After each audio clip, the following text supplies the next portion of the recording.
today.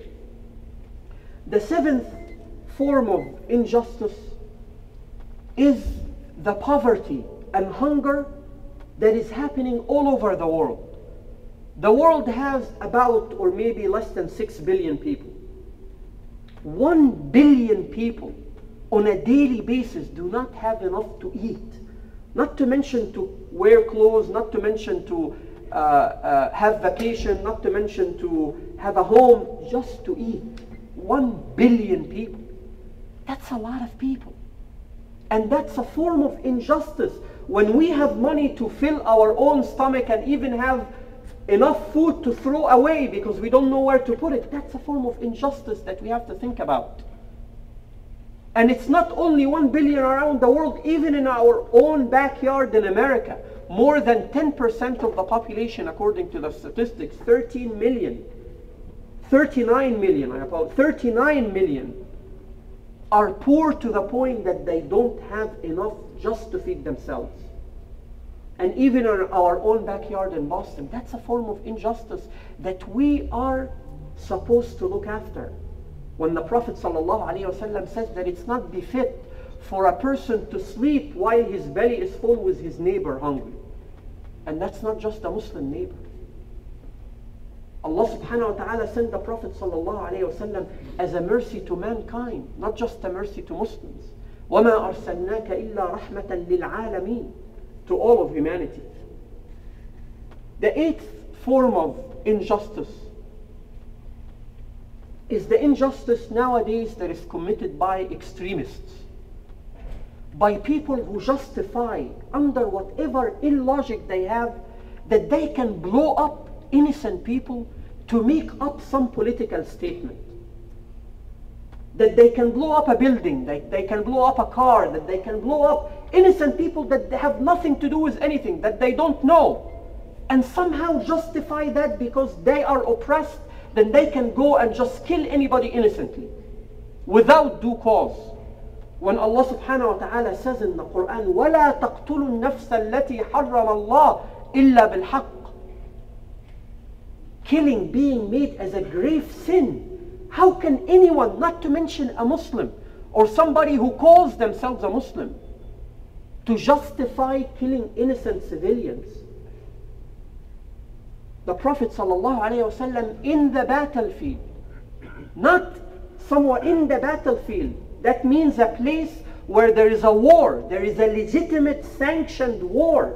He finds an innocent woman killed, probably by accident.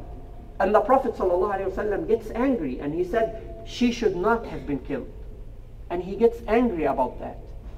Not to mention people who purposely, intentionally goes out and kill innocent people. That is a grave form of injustice and oppression. They ruined the name of Islam. In fact, they ruined the beautiful and noble concept of jihad that includes standing up for justice, that includes in a noble way standing up for that which is right and standing up for the right of people. And that's a concept that America understands. It's not a foreign concept. The concept of live free or die, America understands that. There is no shame in us recognizing that jihad is a form of struggle that could include military struggle. And that the Prophet ﷺ fought militarily. But fought how? Not by terrorism, as people are doing right now, just wreaking havoc and killing innocent civilians. They give Islam a bad name. They give jihad a bad name. The final form of oppression and injustice that may be very close to our minds, especially these days with the news, is the grave form of injustice and oppression against the Palestinians. Indeed, this may be one of the most severe form of oppression happening today. Because it's right there, it's in front of everybody. Everybody can see it. Everybody can see a very powerful, very strong country that is unjustly occupying another and imprisoning the people, like the people in Gaza. Imprisoning them. This is a prison. This is like putting 1 million people in prison. It's an open air prison without a ceiling, but it is a prison nonetheless, where they have a blockade and no goods can come in or out of. This is a grave form of injustice that is a shame, not just on the Muslim world, but in the whole world, to tolerate that form of injustice and oppression. All of these examples, just 10 examples, highlight that there are many oppressions around us. There are oppressions that are being committed towards the Muslims. There are oppressions being committed by the Muslims. And Allah subhanahu wa ta'ala asks us to stand for justice, wherever we are. And by the way, standing for justice is not just in these big examples that we gave, but that could be between you and your child. You may be wrong and your child right. You may be wrong and your wife right. You may be wrong and your husband right. We can commit injustice in our closest daily affairs. Injustice in mistreating other people, be it Muslims or non-Muslims. Because when it comes to justice, justice is colorblind. It's religion blind. It doesn't differentiate between what your religion is, or what your color is, or what your ethnicity is, or how close you are to me. You are either right or wrong. And Allah subhanahu wa ta'ala expects us to stand up for that.